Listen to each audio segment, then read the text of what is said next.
Salut à tous et à toutes, c'est Fred. Aujourd'hui, nous allons dépanner une de Dietrich Bic. Donc, c'est une chaudière avec un ballon intégré qui fait environ entre 40 et 60 litres. Donc là, on peut voir que la chaudière est ouverte. On peut voir le ballon qui est à droite. Donc, il est plat et haut. On peut voir que le brûleur, c'est à peu près le même que sur les tuyaux. Et sur cette chaudière, il va avoir plusieurs pannes. Déjà, la première panne, c'est la soupape sanitaire qui crache en permanence. Donc elle est fuyarde, elle laisse passer la flotte. Donc les gens seront obligés de couper l'eau, ils ne savent plus utiliser l'eau chaude de leur chaudière.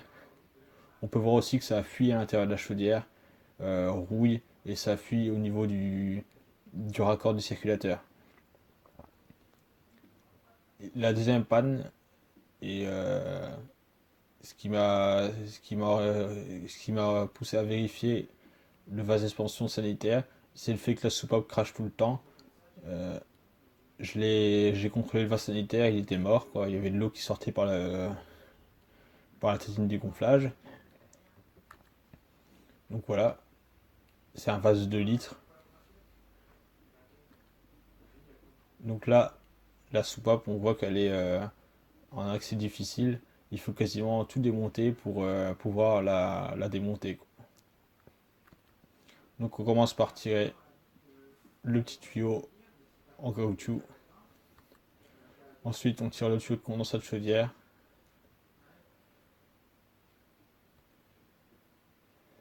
Ensuite, on retire tout, le circulateur. Enfin, d'abord on vide et on retire le circulateur.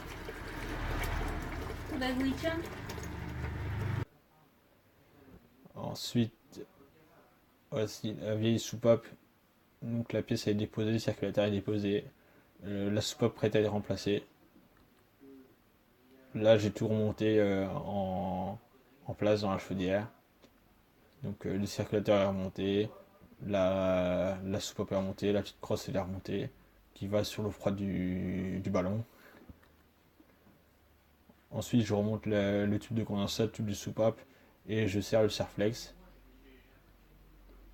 Et une autre vue générale. Ensuite, je mets en eau la chaudière et je fais la mise à feu. Donc la chaudière réchauffe l'eau contenue dans le petit ballon. Et il y avait aussi une autre panne, mais c'était pas une grosse panne. C'était que le vase d'expansion chauffage était légèrement dégonflé. Donc je l'ai regonflé et tout est reparti dans l'ordre. Voilà, c'est tout pour cette vidéo. A bientôt. Merci d'avoir regardé.